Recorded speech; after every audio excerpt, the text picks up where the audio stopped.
It makes sense that Big Ant Studios has stepped away from the Don Bradman license in favour of partnering with the current Australian and English cricket boards for its latest cricket game. Because with all due respect to the greatest Australian in the history of Australianism, Ashes cricket isn't Don Bradman. Ashes cricket is Steve Smith, rife with distracting little quirks as it takes guard, but nonetheless capable of a confident, exciting and reliable brand of cricket once each ball is delivered. The crowd's on their feet, probably hoping they can catch a six.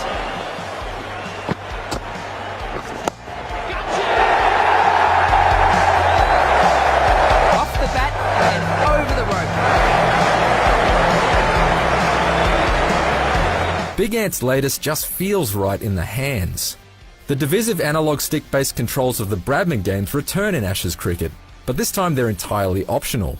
Instead, Ashes cricket defaults to a more traditional button-based setup that makes the game much easier to pick up and less laborious to play, without sacrificing any of the finer inputs found in the previous method. Further enhancing the batting side of things is the way the substantially improved shot animations work in tandem with the eminently reliable ball physics. There's a seamlessness at the point where the animation of a batsman's stroke intersects with a delivery that holds up well even under slow-mo scrutiny, as batsmen actually step and plant their feet rather than artificially glide into position as with cricket games of old. With such responsive controls and players that actually feel grounded within the world, I felt better rewarded for playing the right stroke at the right time, and conversely I rarely felt my dismissals were contrived by a random chance algorithm.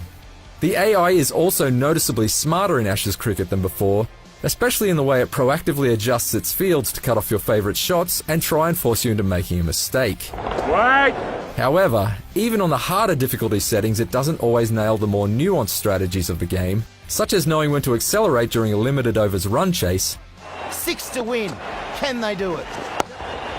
and ultimately puts up a strong contest without quite being able to match the cunning of human opposition on the couch beside you or online. This wicket is potentially a turning point. While the players might not quite be able to think like humans, they certainly look a lot more like them, at least in terms of the fully licensed men's and women's Ashes squads. The likenesses of the players are uniformly excellent, right down to the unkempt chin scruff on Glenn Maxwell and the permanent smugness smeared all over Stuart Broad's face. Meanwhile, on the women's side, superstars like Elise Perry, Meg Lanning and Sarah Taylor are all recreated to equally convincing effect. Shouts all round. And it's a treat to take these teams through the full calendar of fixtures for the current men's and women's Ashes series. Ashes cricket's overall attempt at broadcast-style presentation still lacks the polish required to stand alongside the bigger budget offerings of EA Sports and 2K. And there are a number of niggles present, particularly in the replay system and the frequently incorrect commentary from Michael Slater. Certainly when it comes to offering his insight into the proceedings, it often seems less like Slater is describing a stroke and more like he's suffering one. Good throw from the deep, on target, good running, that's 3. Yet out on the field, Ashes cricket really does look the part. It's not just the bowlers and batsmen that have benefited from the brand new motion capture technology, but the idiosyncratic behaviours of the fielders too. And the realism is further enhanced by the shouts of encouragement from the wicketkeeper and the incessant Barmy Army chants.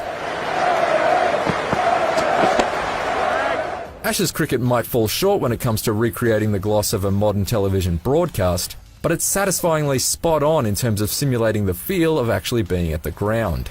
That's what the crowd have come to see. Speaking of grounds, Ashes cricket features all of the major Australian stadia featured in the 2017-18 Ashes series. But any ground not already included in the game can be built and shared with the powerful Stadium editor, which returns from Don Bradman Cricket 17 alongside the player editor, logo editor, customizable tournaments and tours, and extremely tweakable list of difficulty settings and control setups. Ashes cricket can be moulded into the exact cricket experience you want it to be. And would you look at that? A sports game in 2017 with not a single microtransaction in sight. Nice, Gary. You can say that again, Matty. Big appeal. This is a big wicket. Like an 80 overs old Duke's ball, Ashes cricket may be a little rough around the seams, yet it still manages to impress where it counts the most, out in the middle. There has never been a cricket game this approachable, fully featured or fun, and the inclusion of licensed Ashes squads and stadia is just the icing on what is already an exceedingly customizable cricket cake. With a bit more shine on it via future patches and community-created content, it could be well and truly amazing. But even as it stands, Ashes Cricket is the best video game representation of the sport to date. For more sports game reviews, check out our verdicts on NBA 2K18, Madden NFL 18, and FIFA 18. Bowled! Out! The last wicket to fall. A gorgeous delivery to wrap it all up in this innings.